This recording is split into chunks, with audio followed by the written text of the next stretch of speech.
Welcome back to AM Northwest. When your summer garden gives you more zucchini, tomatoes, and yellow squash than you know what to do with, our next guest has the perfect recipe. We welcome back from the blog Krista's Kitchen, Chef Karista Bennett. Good to see you. Good to see you too, And Ellen. it smells so good here.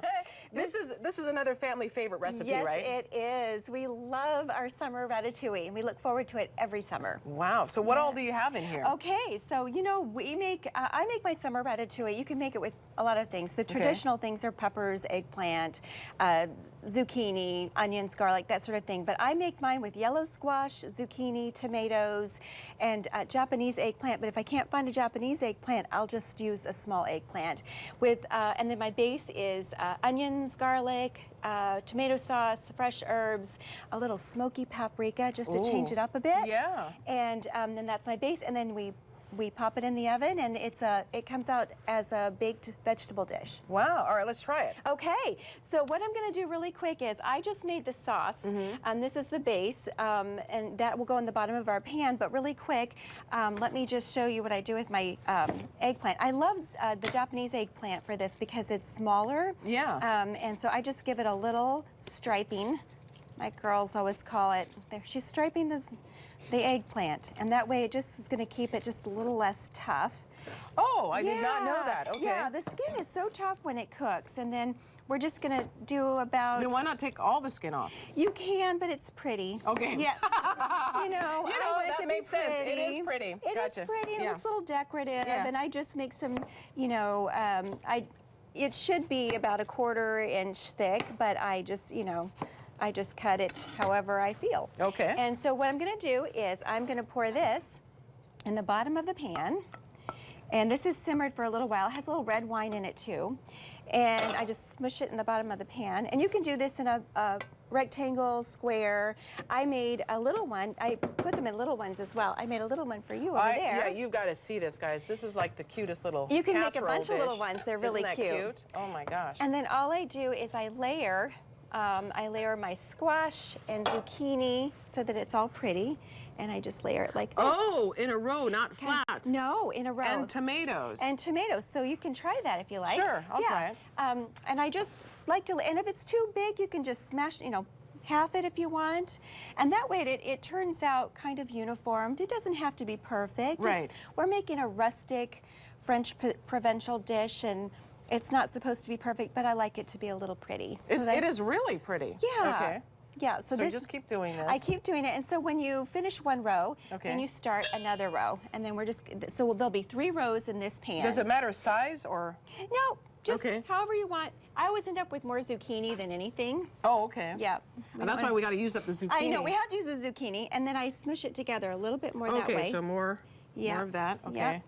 And do you try to, I guess, do one alternate. of this? Alternate? Gotcha. Yep, I try to alternate, and then, I try to smush as much in there as possible, probably because I have so much zucchini and yellow squash. I'm just trying to use it all. More zucchini. Yeah, we're just going to get all that in there. Okay. This is traditionally stewed in a big pot, but you can also bake it. You can you can put it in a skillet. And you said pastry crust too, that you sometimes do that. Yeah, sometimes I'll put it in a pastry crust. There you go. And if you want, you can even smush more in there. I just smush it all in, because we want to use all of those veggies. Oh, look at that. Yeah, and it does. So when you think you have enough, try to fit more in there. Okay. Yeah.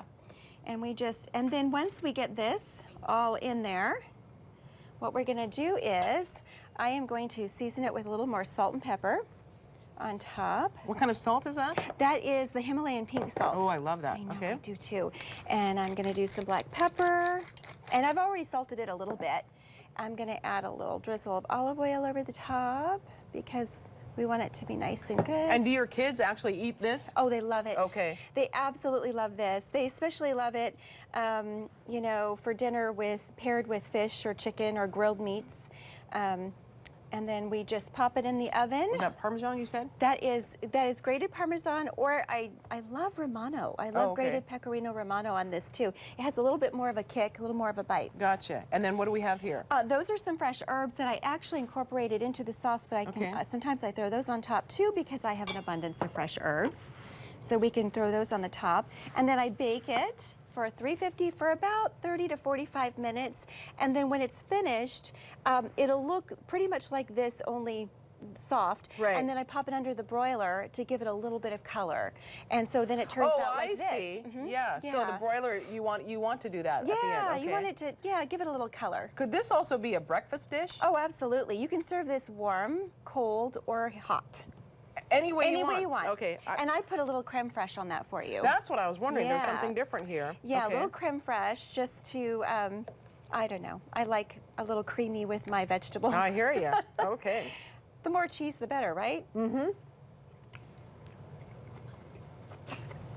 That's really good. Isn't it delicious? Wow. Yeah. It has a lot of flavor, a lot of texture. You know how to make veggies taste good. Yes. Wow. If you- And that sauce. The sauce has the smoky paprika Yeah. really brings the sauce Is together. that Hungarian? Is that considered Hungarian paprika? You can use Hungarian paprika that's been smoked. Hungarian paprika is traditionally sweet, but I use a smoked paprika. Oh my gosh, that is so good. Oh, That's the way to use up your zucchini. It is. Boy. It is. All right, we're going to put the recipe on our website at katu.com. Krista, thank you very much. You're Krista welcome. Bennett. All right, we'll be right back with more AM Northwest. Don't go away. This is yummy. Oh my gosh, that's